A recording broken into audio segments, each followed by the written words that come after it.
Hello, everybody. Girly is my name, and gaming is my thing. And there's something in my eye. Welcome to another live stream.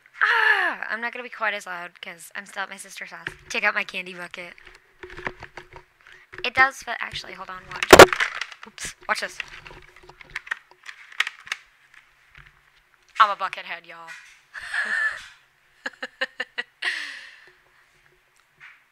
Oh my god, the lag is real tonight. Sorry about that. I'm using my old laptop. My new laptop is somewhere. My usual laptop for this is somewhere. I don't know where it's at. Check it out, guys. I was supposed to be Harley Quinn, but my whole costume is not done, and Halloween is in a little less than an hour, so it's not gonna be finished. So I'm just gonna be Mike again. Oh my god, the lag is so freaking real. I'm sorry. Is there anything I can do about this? Warning, output and progress quality may be reduced. It's not what I want. Is there any way to fix this up? Can I do that? Anyway, so what I want to talk to you guys about tonight is I have right beside me, let me just move this a little closer.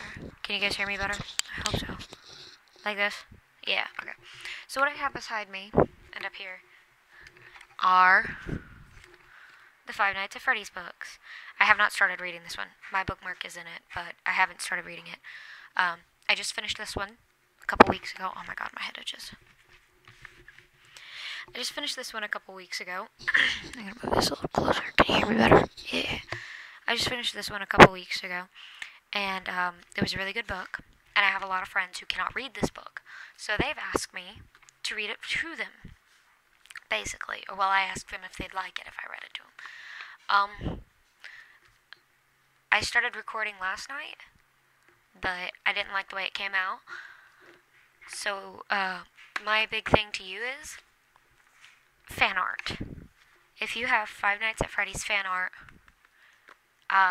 that you have rights to, or you got permission from somebody to use, and you'd like to see it in the video for this book, leave the link in the comments below. Like, I know you can't do it like right now while I'm live streaming it, but you can do it after I'm done live streaming.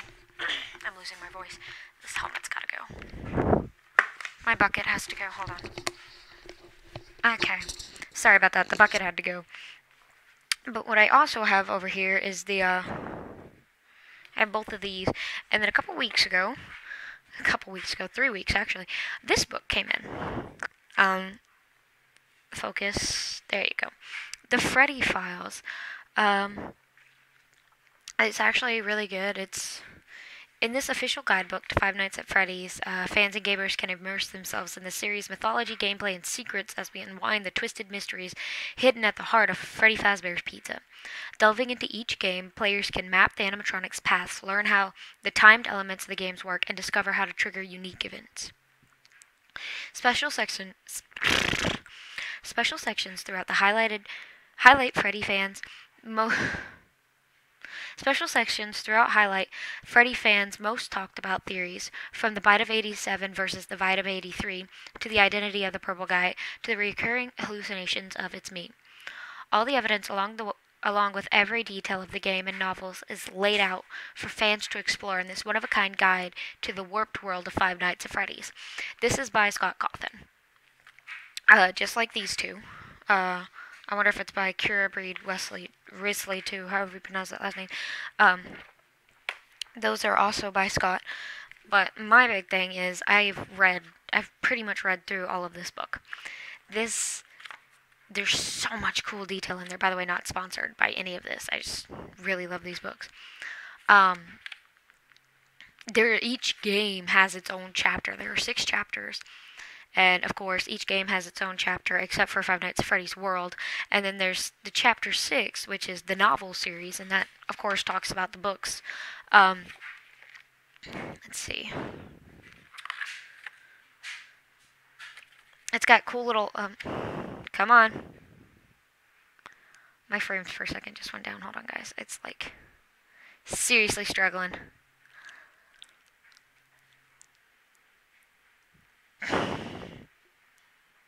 Catch up. Come on.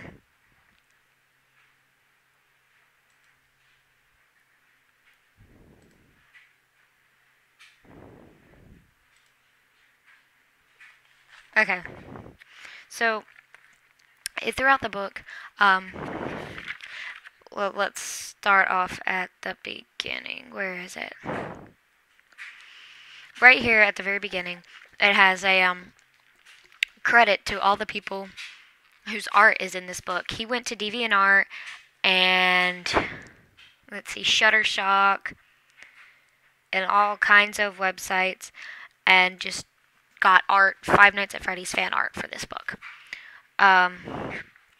On the front, or in the first page, there's Chica. Let's see. There's all kinds of little, like, the help wanted. There's a list here of things that we learned from the phone guy. Like, number 1. Phone guy apparently worked in the same office, but he's on his last week. If you die, dun dun dun, a missing persons report will be filed within 90 days or as soon as property and premises have been thoroughly cleaned and bleached and the carpets have been replaced. Yep, that sounds like a completely normal thing to say. Number 2, if I were forced to sing those same stupid songs for 20 years and I never got a bath, why haven't these animatronics been cleaned? Wait, how does one clean an animatronic? Number 3, the animatronics servos lock up if they get turned off for too long. The animatronics used to be allowed to walk around during the day, but that was before the bite of 87. Apparently someone had a daytime run-in with an animatronic and lost his or her frontal lobe, but survived. I'm going to keep talking even though it's frozen. I just hope you guys can still hear me. Number 5, you should only close the doors if absolutely necessary. Phone guy adds, gotta conserve power. If you look right here, where fun come to life, hee hee hee. That is not me. That's actually part of the book. There's cute little things like this. In the top corner, if you look, Freddy or Foxy there's playing a sister location. There's a little Funtime Freddy and a Bonbon. And then there's your picture of the first office. And you get little notes like this. That says, beware of Foxy. The first time you slam the door on him, he drains 1% power. The second time, he drains 6% power. The third time, he drains 11, and so on, adding 5% for each time you block him. Which is actually pretty cool. There's a little picture here, and it says, Math Man! And then he's blowing Freddy up with his mystical powers. Then there's things like this, which is mapping out the entire first Five Nights at Freddy's game. It tells you where everybody goes and all that super fun stuff, and it shows you an entire map, and it's really cool. And then it tells you about the animatronics themselves, like Freddy, Bonnie, Chica, and Foxy. There's like a whole list of stuff here.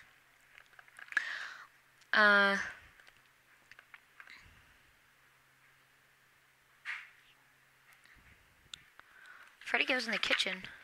What? That's weird. It says here that Freddy goes in the kitchen.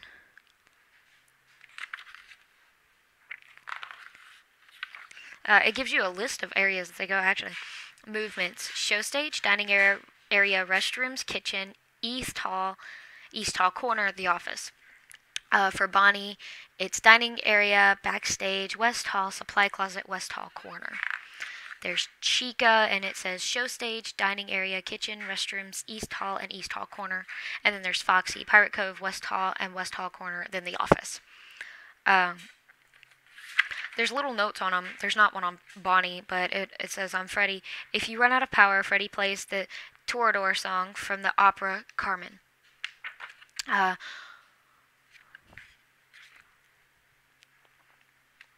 Or you can also hear it playing in the kitchen when Freddy's in there, and in the night 4 phone call. Also, alas, poor phone guy. Then it says, or, then it's got one for Chica.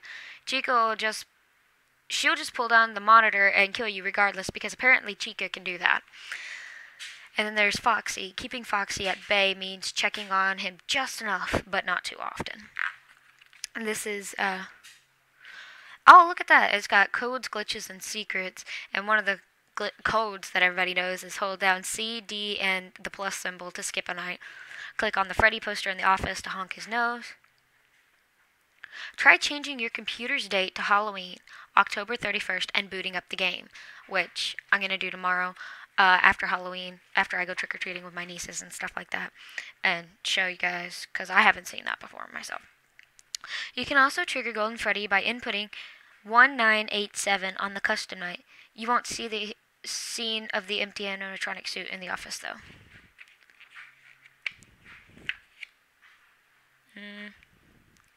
Then it's got pictures like this, and it's talking about rare scenes and all that stuff. Oh, look. I found one of the... that is a Freddy with a handprint on it. That's one of the pictures that I'm pretty sure that he got from DeviantArt. Fan theories about the bite of 87. Foxy, the most obvious answer. After all, there is an out-of-order sign on Pirate's Cove, plus Foxy seems to have the sharpest teeth, and some have insisted that his jaw appears dislocated. Golden Freddy. A less likely contender is Golden Freddy. He has the same handprint marks on his face as regular Freddy. Similar to Foxy, he appears to be out of order. Just a mascot suit without its endoskeleton. And when you input 1987 as the level of the animatronics on the custom night, who should appear but Golden Freddy? Seems suspicious. Freddy. The rules for safety in the Hall E corner say don't touch Freddy, but they don't mention other animatronics. Freddy also appears to have handprints on his face. Was someone fighting him off? Theorists have pointed out that handprints match the placement of Freddy's hands on the poster of him ripping his head apart. However, while the position of his hands do match with the handprints, Freddy only has 4 fingers and the handprint has 5. And then it's got a list of the rules here. It doesn't say. There's theories on the missing children. If you really want to dig into the story of the game, keep an eye on Hall E, where the rules of safety will change to a series of newspaper clippings that reveal the horrific lurking secret in the heart of the game. There's kids vanished at local pizzeria, bodies not found. 5 children now reported missing, suspect convicted. Convicted. Local pizzeria threatened with shutdown over sanitization. Local pizzeria said to close by year's end. I, however, have not seen any of these in the game that I can recall. But it's got like the whole newspaper clipping in here. And then the cool thing about this is it's got little recipes in it. There's Fredbear's Twisted Pizza recipe, and it's pretty cool if you ask me.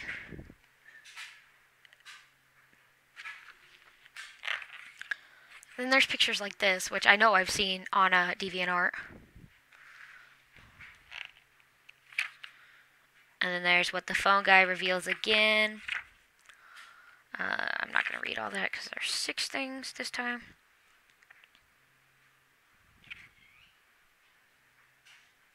I don't know what that squeak was.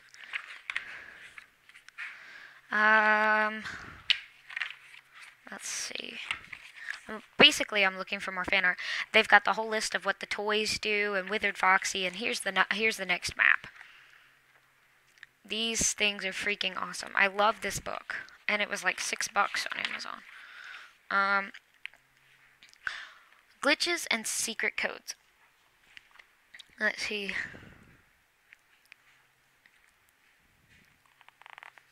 Secret animatronics. There's RWQFSFASXC, and Shadow Freddy. A shadow version of Freddy occasionally appears in parts and service room. An animatronic known as that long word, or Shadow Bonnie, can occasionally be seen standing on the left side of the office looking at Shadow Bonnie too long can cause your game to crash.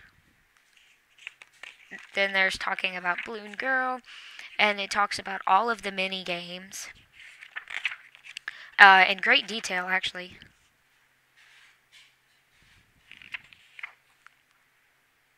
Then there's lore and theories. The mini games reveal multiple killings. That's Save Them. Save Them is believed to be the Five Nights at Freddy's 2 restaurant.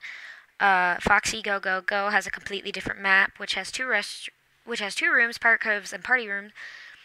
The game reveals the 5 children that are murdered.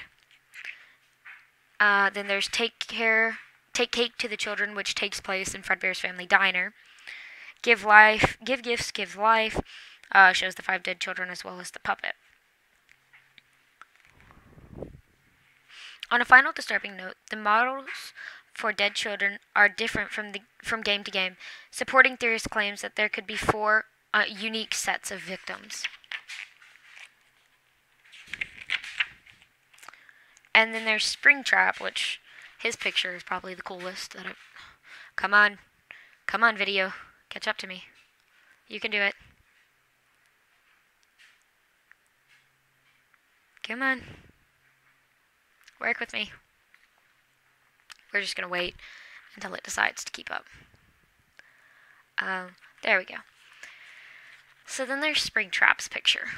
Well, I thought it was going to keep up. I'm just going to hold it there and let you guys see it as soon as it pops up. I don't know why it keeps locking up like this. Okay, anytime now, camera. Anytime now.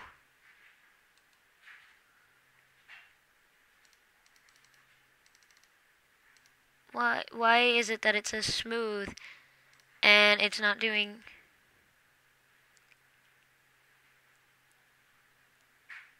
I'm working on it, you guys. Hold on.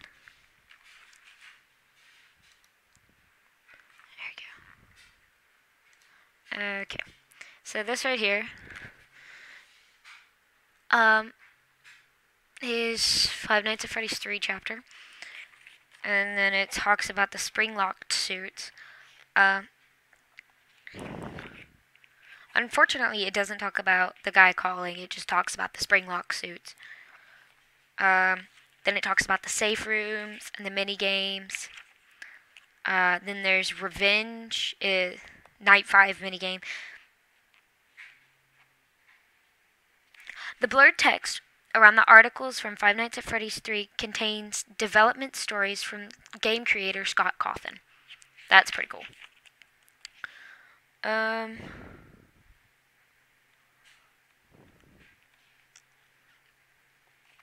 Tapping Springtrap. It's best to bounce Springtrap between cameras 9 and 10.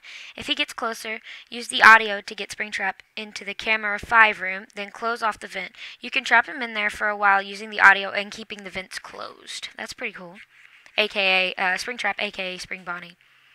Springtrap is FNAF's first free-roaming animatronic. He has no set starting position and can move throughout every single room in the vents. He's the only real animatronic in this game that can kill you. Then there's all the Phantoms, Phantom Foxy, Phantom Freddy, Phantom Chica, Phantom Balloon Boy, Phantom Puppet, and Phantom Mangle. Whew, excuse me. Then there's the map for this one, which looks like somebody drew it in Sharpie. And it's got a little notes around it. Where's... The office turns on the office. Tiles on the wall open stage 01 minigame. Bonnie toy on the desk opens Shadow Bonnie's minigame. Camera 2, note the cupcake for Chica's mini party game. So this is basically telling you how to get all of the mini games. My side itches, I'm sorry, I have a rash. And then it talks about the path to the good ending of Five Nights at Freddy's 3. Through the mini games.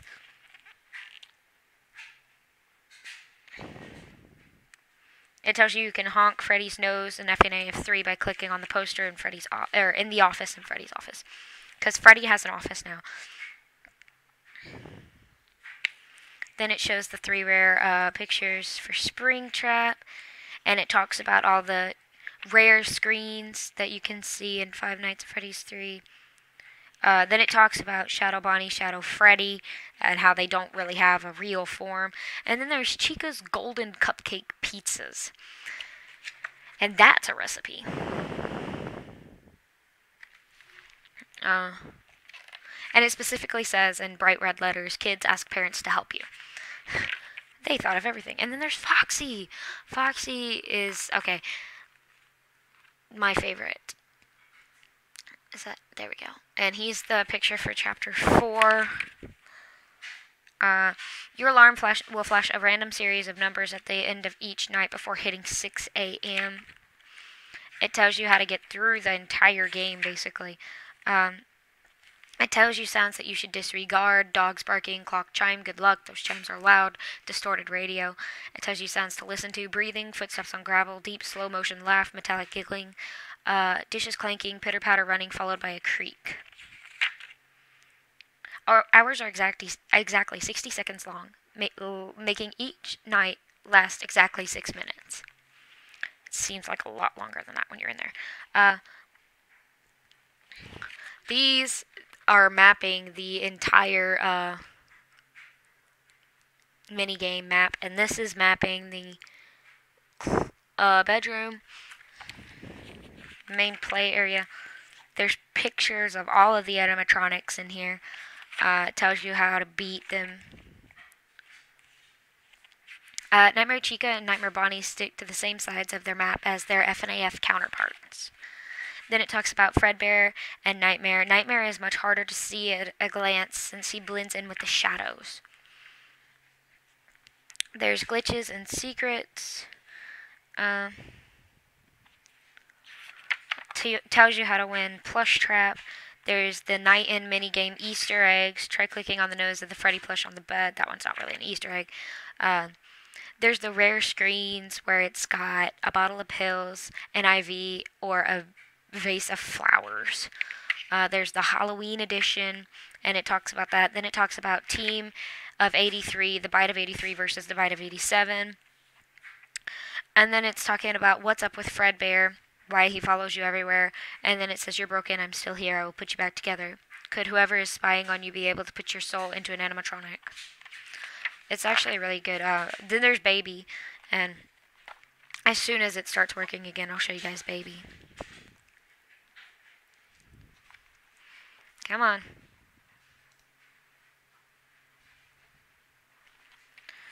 Start working so I can show them Baby. Stop it. Next time, I'll just go find my other laptop. I'm sorry, you guys. Okay, come on, show Baby. I'm gonna get so frustrated that I throw this fucking book. Okay, Baby and the Bitty Babs.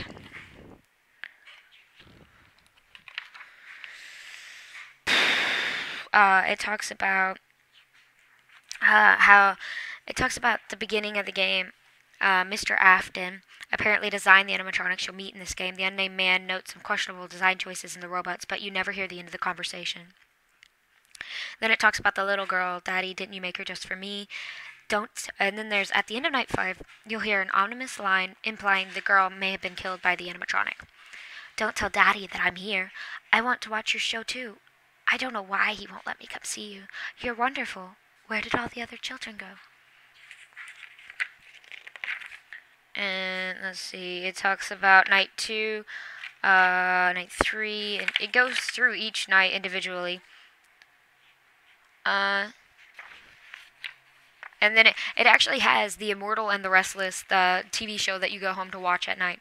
It actually has an entire little section for all of that, and by section I mean a page. Every section is just a page.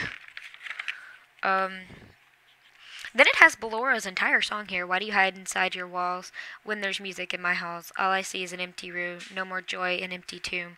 It's so good to sing all day, to dance, to spin, to fly away. And then it has the map, of course, as it always does. And then it's talking about the blueprints of Freddy. And And if you look right here, which I've seen this picture everywhere, is that a kid in Freddy's storage tank? This is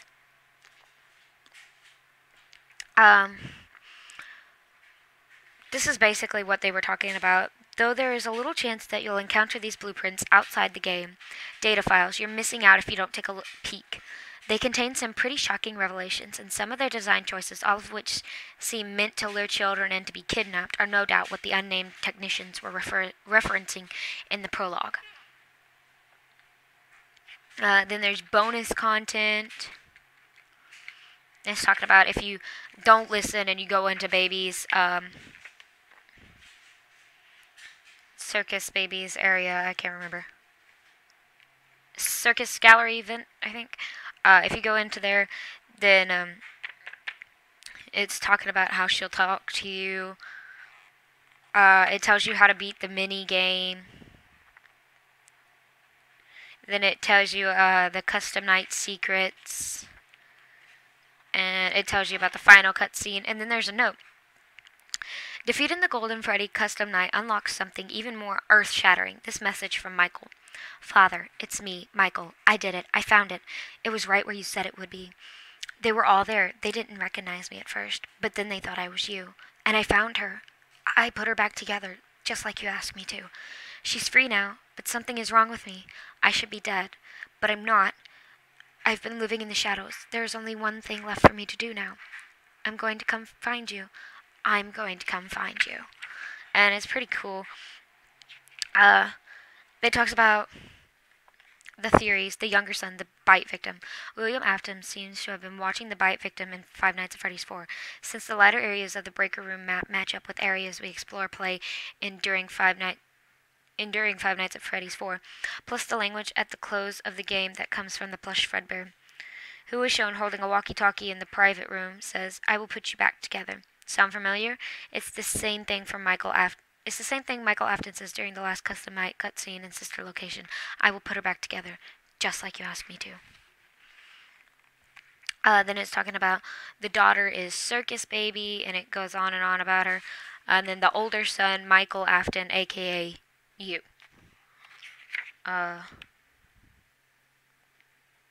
Which is, yeah, okay. Then fan theories, Michael Afton is not Purple Guy, sort of. Then there's an Eggs Benedict recipe, you guys. Eggs Benedict recipe. And then it says, hello, I'm Eggs Benedict. And then it's got the novel stuff, which I won't read to you guys, because I don't want to ruin anything. But for those of you who have read it, it's got pictures of Charlie in here, which the first book is about. It's got a picture of Charlie and, what is the bunny's name? Damn it, what is your name, Rabbit? Hold on. Damn it. What is your name? Oh. The bunny. I don't remember his name. But he looks just like Bonnie. Like Bonnie from Five Nights at Freddy's 1. Let's see. Charlie grew up in her game, but left 10 years earlier to live with her Aunt Jen, who taught her to be fiercely independent and self-sufficient. It talks about her missing twin brother, and then this is Charlie and her little bunny friend, whose name escapes me at this moment. Then there's John and Jessica, which are two big main characters in the book, and it talks about them. Oh, here they are. Theodore, the rabbit's name is Theodore, and then there's Stanley, the unicorn, and Ella, the creepy doll that brings her tea. Theodore, Stanley, Ella. And that's pretty much... It talks about the missing children. A lot of this stuff is from the Twisted Ones, which I haven't read yet. And, because I'm going to read that to you guys. And then it's got, if you have read the book, or you've heard it, then you know all about Dave, and it talks about Dave's gruesome warning about the spring-lock suits. The same injuries are found in the murder victims in the Twisted one. And it says, what's next for FNAF? There's at least one more novel in the series forthcoming, and there are sure to be more games. The only thing we can say for certain is that whatever's next for Five Nights at Freddy's is certain to fill your nightmares, sweet dreams. And then it's got a picture of pretty much everybody.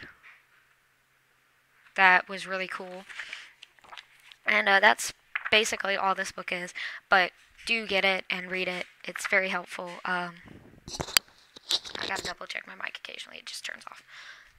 It's a very good book. That's actually the second time I've been through it. And I learned more stuff the second time I went through it.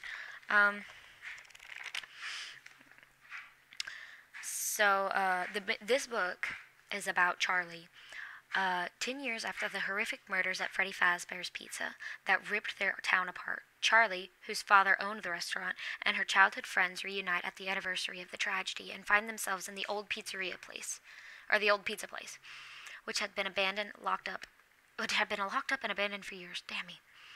After they discover a way inside, they realize that things are not as they used to be. The 4 adult-sized animatronic mascots that once entertained patrons have changed. They now have a dark secret and a murderous agenda. And it's a super good book, and if you guys would like to hear me read this, just tune in. I'll be reading it. I'll be posting it shortly. Then there's the Twisted ones, which I personally have not read yet.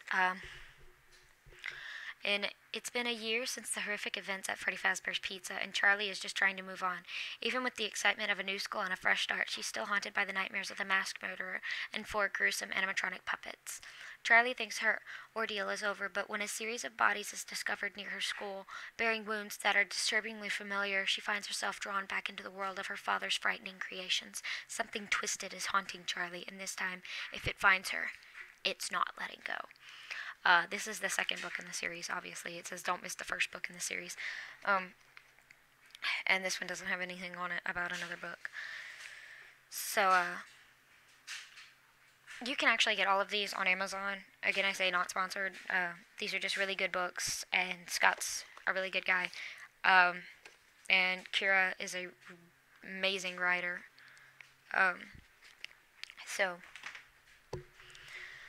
Well, we have just a few minutes before Halloween. We have about 10-20 minutes. That depends if my clock is actually right. My clock on my laptop is not always right. It says 10:46. Oh, it's right this time. It says 10:46. It says 11:46. Calm down, people. I'm in 11. My phone says 11:46.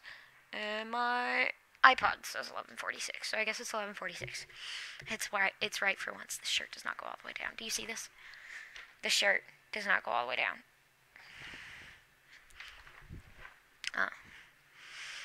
So I guess we just sit here until Halloween. I could start the book, actually. Reading that. I can start the book, or I guess. I'm going to start it over anyway.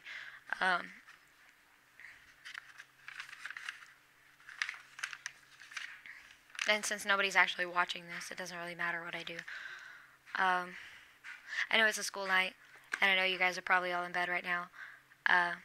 But I wanted to do this anyway, and I'm thirsty. 1 second. I wanted to do this anyway because everybody else is asleep right now, and I can get away with, if I pull this closer, I hope you guys could hear me that whole time, and I can get away with doing it at night because there's nobody else awake, and I am so pixelated right now. I can see it. I don't like this shirt. I don't like my shirt, but my little niece, one of my nieces, has decided to be Moana, and her little costume did not come with the heart of Te Fiti, so I spent about an hour and a half today making her a heart of Te Fiti, and it's flat, it's not round. I should have used a rock, but I used a piece of wood. I could have been smarter, but I wasn't.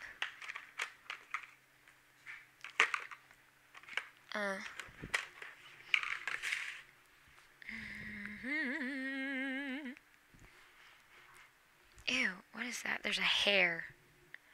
I don't know if you guys can see that. Yeah, you can see it a little bit. That's my sister's shirt. It was in my pants leg. Ew. I could start reading the book. I guess I will. I'm gonna start over anyway, so. He sees me. Charlie dropped to her hands and knees. She was wedged behind a row of arcade games, cramped in the crawl space between the consoles and the wall, tangled electrical cords and useless plugs strewn beneath her. She was cornered. The only way out was past the thing, and she wasn't fast enough to make it. She could see him stalking back and forth, catching flickers of movement through the gaps between the games. There was scarcely enough room to move, but she tried to crawl backwards. Her foot caught on a cord. She stopped, contorting herself to carefully dislodge it. She heard the clash of metal on metal, and the farthest console rocked back and forth against the wall. He hit it again, shattering the display, then attacked the next, crashing against them almost rhythmically, tearing through the machinery, coming closer. I have to get out. I have to. The panic thought was of no help. There was no way out. Hold on. Sorry. There was no way out. Her arm ached, and she wanted to sob aloud. Blood soaked through the tattered bandage, and it seemed as though she could feel it draining out of her. The console a few feet away crashed against the wall, and Charlie flinched. He was getting closer. She could hear the grinding gears and the clicking of his servos. Even louder. Eyes closed, she could still see the way he looked at her, see the matted fur and the exposed metal beneath the synthetic flesh. Suddenly, the console in front of her was wrenched away. It toppled over, thrown down like a toy. The power cords beneath her hands and knees were yanked away, and Charlie slipped, almost falling. She caught herself and looked up just in time to see the downward swing of a hook. That's legit the first page. That's pretty cool. I'm going to stop talking. Welcome to Hurricane, Utah. Charlie smiled wryly at the sign and kept driving. The world didn't look any different from the outside of the sign to the other, from one side of the sign to the other, but she felt a nervous anticipation as she passed it. She didn't recognize anything. Then again, she hadn't really expected to, not this far at the edge of town where it was all highway and empty space. She wondered what the others would look like, who they were now. 10 years ago, they'd been best friends. And then it happened, and everything ended, at least for Charlie. She hadn't seen any of them since she was 7 years old. They had all written the time as kids, especially Marla. They had written all the time as kids, especially Marla, who wrote like she talked, fast and incoherent. But as they got older, they'd grown apart. The letters had grown fewer and further between, and the conversations leading up to this trip had been perfunctory and full of awkward pauses. Charlie repeated their names as though to reassure herself that she still remembered them. Marla, Jessica, Lamar, Carlton, John, and Michael.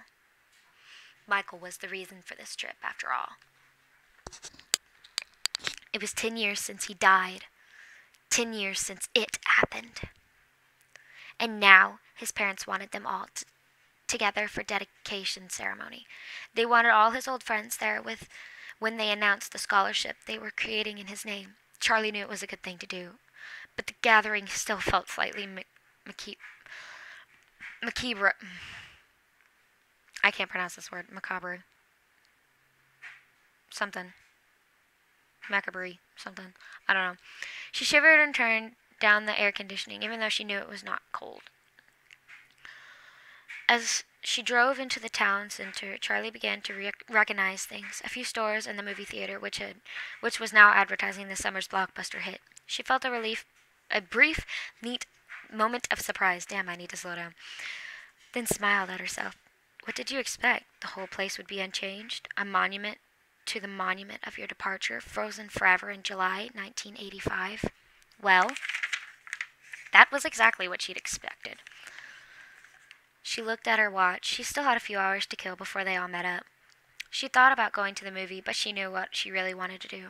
Charlie made a left turn and headed out of town. 10 minutes later, she pulled to a stop and got out. The house loomed before her, its dark outline a wound in the bright blue sky. Charlie leaned back against the car, slightly dizzy.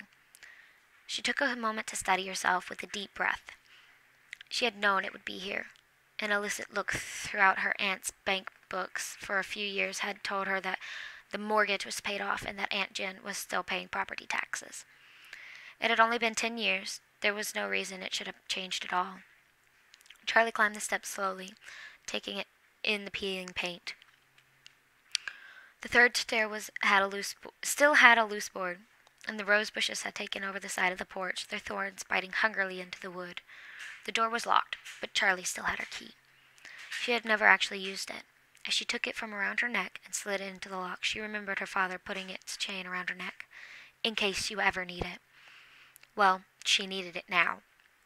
The door opened easily, and Charlie looked around. She didn't remember much about the first couple of years here.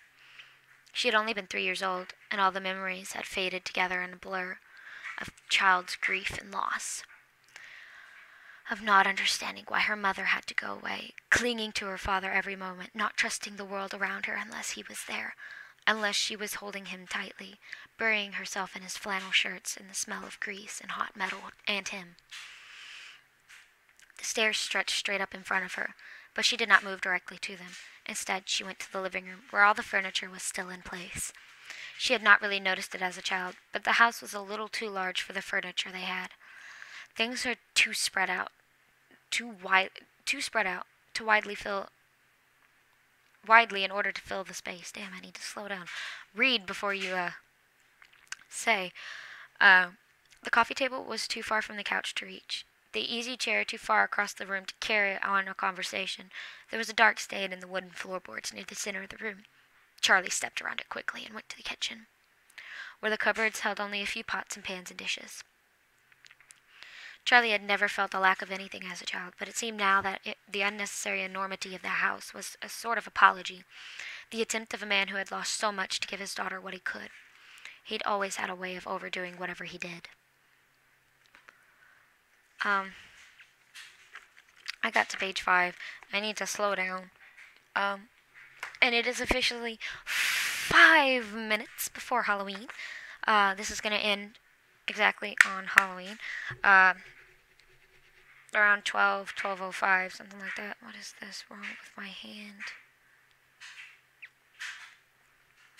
So, I just wanted to get you guys a preview of the story. And, I don't know.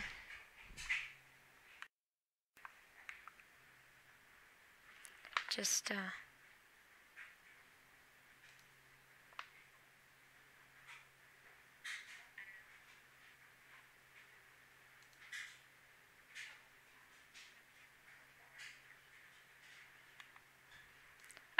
I wanted to check to make sure you guys could actually hear it while it was, like, frozen and all that stuff, because it's freezing an awful lot. 4 minutes till my favorite holiday.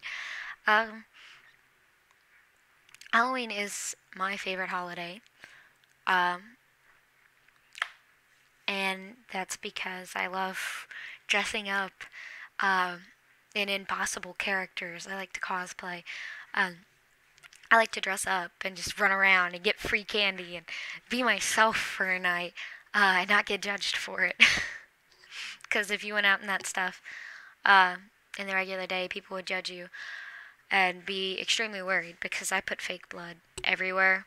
And they'd be like, I've had people ask me at Halloween parties, oh my god, are you okay? I'm fine. It's fake blood. Calm down. Halloween is my favorite because I can go out and be myself in the real world instead of just on camera. I can show the world who I really am on camera, but I can show my town who I really am on Halloween and just go crazy, be wild, and have fun. What's your favorite holiday and why? Don't say your birthday. Your birthday doesn't count. My birthday used to be my favorite holiday, but it doesn't count. 3 minutes. Where did my bucket go? Oh, my bucket's down here. Oh, wait. Hold on, you guys. I don't have all of my Five Nights at Freddy's costume. I don't have all of my Mike costume inside. My Freddy head is outside. But I have my badges. Ah, I closed them on my finger.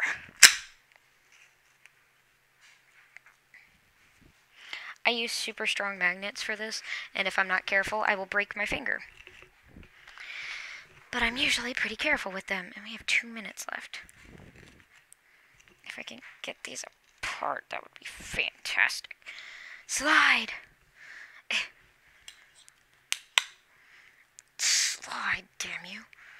I said slide. No. This is not working. I have to get them apart before tomorrow. 1 minute. It's not coming apart. Oh, I got him. I got him. I hope these don't stretch out my shirt.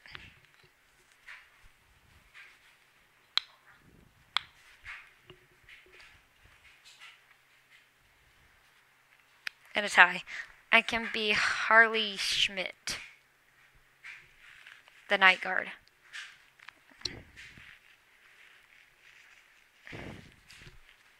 Yay! Who are you guys dressing up as Halloween? As for Halloween? Let me know in the comments below. What? I broke the tie. I'm gonna have to fix that. Not before tomorrow, of course. There's 1 minute till tomorrow. Less than a minute. It's been a minute for a minute now. I'm thirsty. Happy Halloween, guys! I took a drink and it turned. Happy Halloween! Well, that's really all I wanted to do. I wanted to stay with you guys until Halloween.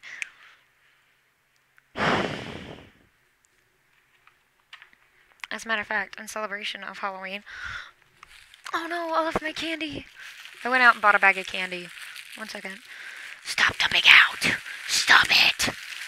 Stop getting everywhere! Why? Oh, I got a cramp. In celebration of Halloween, I'm going to eat a piece of candy.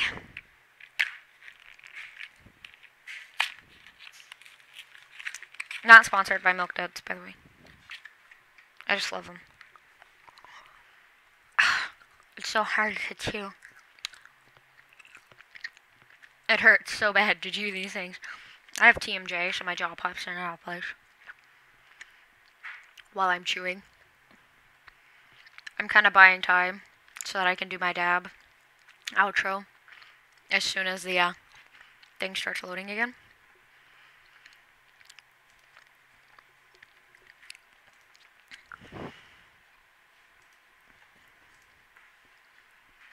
I keep getting these warning my output quality is really low. I had no idea. I couldn't see it right there in front of me where it's frozen.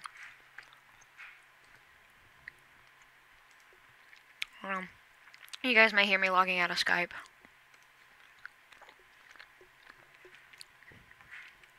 Maybe that'll help. Nope. I'm still locked up. Come on.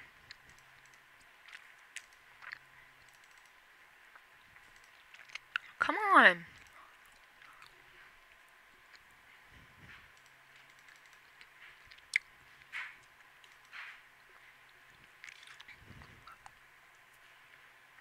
I'm out of chocolate. Come on.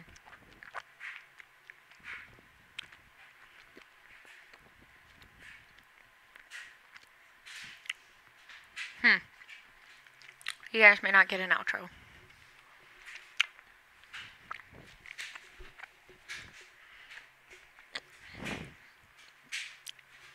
Okay, well, you guys don't get to see the outro because it's being stupid. But thank you guys so much for watching this video, and if you liked it, hit that like button. And if you liked me, hit that subscribe button, y'all, and I'll see you dudes in the next video. Bye!